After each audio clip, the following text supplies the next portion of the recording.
The hidden truth behind why your kindness ignites hatred. Carl Jung's mind-blowing revelation. Imagine this: you pour your heart into helping someone. You're there through their darkest moments, offering support, patience, and unwavering kindness. You expect gratitude, maybe even a bond forged in shared humanity. Instead, you're met with icy contempt, whispered betrayals, or outright hostility. Why does your kindness, your greatest gift, turn you into a target? Why do good people so often get burned? Carl Jung, the genius who mapped the uncharted depths of the human psyche, uncovered a truth so unsettling it will change how you see yourself and others forever. Your kindness isn't just a gesture, it's a psychological lightning bolt, exposing the hidden darkness in others and threatening their very sense of self. Buckle up, because by the end of this journey, you'll not only understand why your compassion backfires, but also how to wield it as an unstoppable force in a world that fears authenticity. Let's start with a story that hits close to home. Meet Claire, a single mom who always went the extra mile for her neighbors. When her friend Mark lost his job, Claire cooked meals for his family, offered to babysit, and even lent him money without expecting repayment. But instead of thanks, Mark grew distant, then hostile. He started gossiping, calling Claire overbearing and meddling. Claire was devastated. Why would her kindness be met with such cruelty? Jung's answer is a psychological bombshell. Everyone carries a shadow. The parts of ourselves we reject, hide, or deny, our insecurities, failures, and darkest impulses. As Jung said, the less the shadow is embodied in the individual's conscious life, the blacker and denser it is. Claire's kindness wasn't just help. It was a mirror reflecting Mark's shame, his inability to provide for his family, his buried resentment. Her light exposed his darkness, and he couldn't bear it. Here's where Jung's discovery gets chilling. When you show genuine kindness, you're not just being nice, you're holding up a spotlight to someone's deepest flaws. Your generosity highlights their stinginess, your patience their impatience, your authenticity their facade.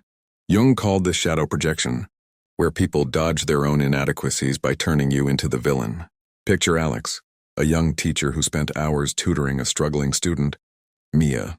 Instead of gratitude, Mia mocked Alex to her peers, calling her too nice and fake. Why? Mia's shadow, her fear of failure, was triggered by Alex's support. Admitting she needed help meant admitting she wasn't enough, so she projected her insecurity onto Alex, painting her as manipulative to protect her fragile ego. Jung's insight: people don't hate your kindness, they hate what it reveals about them. But the plot thickens. Jung warned, the most terrifying thing is to accept oneself completely. Your kindness forces others to confront their buried truths, and most would rather burn you at the stake than face themselves. Let's meet James, a corporate trainer who handled a toxic coworker, Rachel, with endless patience. When Rachel snapped at him in meetings, James responded with calm understanding. But instead of softening, Rachel escalated, accusing James of sucking up to the boss.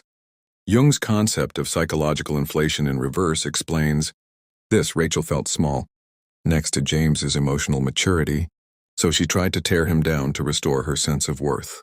The kinder you are, the more you stir their shadow, and the more they need to prove you're not that good. They'll weave elaborate narratives calling you fake, naive, or manipulative, just to avoid their own reflection. Now let's dive into the heart of this psychological thriller. Jung discovered that your kindness doesn't just trigger individuals, it challenges the collective unconscious, the shared psychological patterns that shape society. In a world that often glorifies cynicism and rewards ruthlessness, your kindness is a rebellion. It screams, there's another way, and that terrifies those tethered to the status quo. Jung identified the scapegoat archetype, where groups project their collective guilt onto the one who dares to be different. Picture Sarah, a volunteer at a community center where everyone else slacked off. Her dedication didn't inspire them. It united them against her. They whispered she was showing off or trying too hard, making her the scapegoat for their laziness. Your kindness doesn't just threaten egos. It threatens entire systems built on apathy. Here's where it gets personal and a little unsettling. Jung said, everything that irritates us about others can lead us to an understanding of ourselves. If your kindness keeps attracting hatred, it's time to look in the mirror, not to doubt yourself, but to question your motives. Are you truly kind, or are you performing? Jung identified the helper's neurosis, where kindness becomes a mask to win approval. Imagine Lisa, who always says yes to her friends' demands, hoping they'll love her. When they take her for granted or lash out, she's crushed. Jung would say Lisa's kindness wasn't authentic. It was a transaction, a plea for validation. People sense this inauthenticity and resent it, projecting their own manipulations onto you. The antidote? Shadow work. Confront your own need to be seen as good. Are you kind because it's who you are, or because you're chasing love, approval, or control?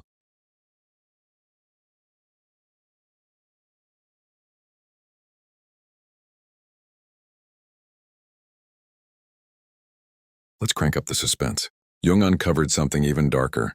Some people are addicted to their wounds. Their identity is built on being hurt, abandoned, or misunderstood. It's their shield, their excuse for not growing.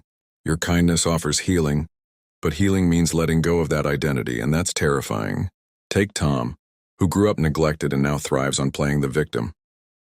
When his co-worker Emma showed him compassion, he didn't embrace it, he pushed her away, accusing her of pitying him. Jung called this the victim's revenge. They punish you for offering help, because it threatens their familiar suffering. They'd rather stay broken than face the pain of transformation, and your kindness becomes their target. But here's the jaw-dropping twist.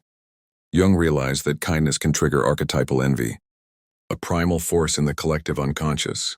Your emotional wealth, your ability to give without needing in return, exposes others' emotional bankruptcy. They don't just want what you have, they want to destroy it.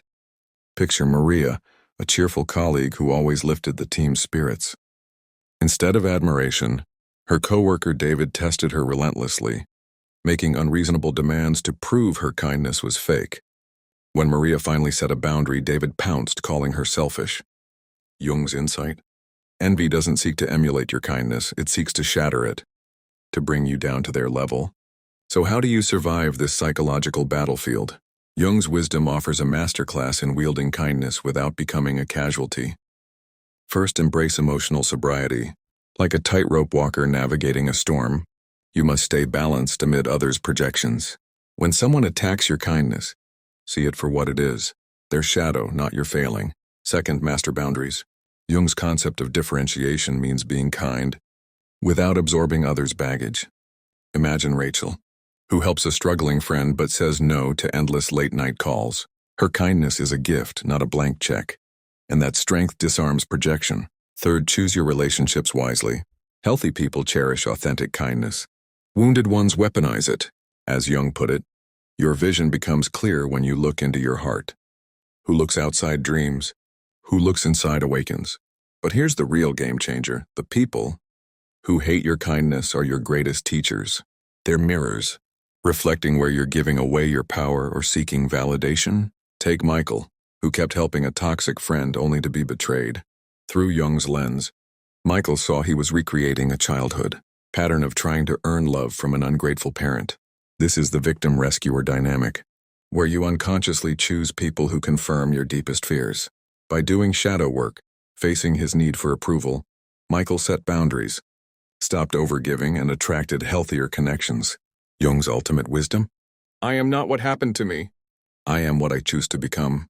Your kindness doesn't need everyone's approval. It needs your authenticity. Let's zoom out for the grand finale. Jung discovered that authentic kindness is a revolutionary act. It's not about being liked, it's about being true. When you're kind from a place of strength, not weakness, you become untouchable. Picture Anna, who faced a hostile coworker with calm compassion, but refused to tolerate disrespect. Her kindness wasn't a plea for approval. It was an expression of her core. Jung called this individuation, the journey to your authentic self, shadow and all. When you embody this, your kindness doesn't trigger hatred. It inspires awe in those ready to receive it and deflects the rest. So here's your mission. Don't dim your light to dodge others' shadows. Be kind but be fierce. Set boundaries that guard your energy. Surround yourself with those who honor your authenticity. As Jung revealed, the world doesn't need less kindness, it needs more people who are kind from a place of power, not need. The haters? They're not your enemies. They're your guides showing you where to grow stronger, clearer, and truer. This is what Jung called the transcendent function, holding the paradox of being kind yet unyielding, compassionate yet protected, authentic yet unbound by others' projections. Thank you for diving into this electrifying exploration of Jung's psychological genius. If this sparked something in you, share it with someone who needs to hear it. They might be struggling with the same paradox. Subscribe for more mind-bending insights into the human psyche. And if you want to support this journey, drop a super thanks below. It fuels the mission to awaken truth. Now go out there and be kind, but be unstoppable. Your light is your power, and Jung's wisdom is your shield. The choice is yours. The freedom is yours. Use it boldly.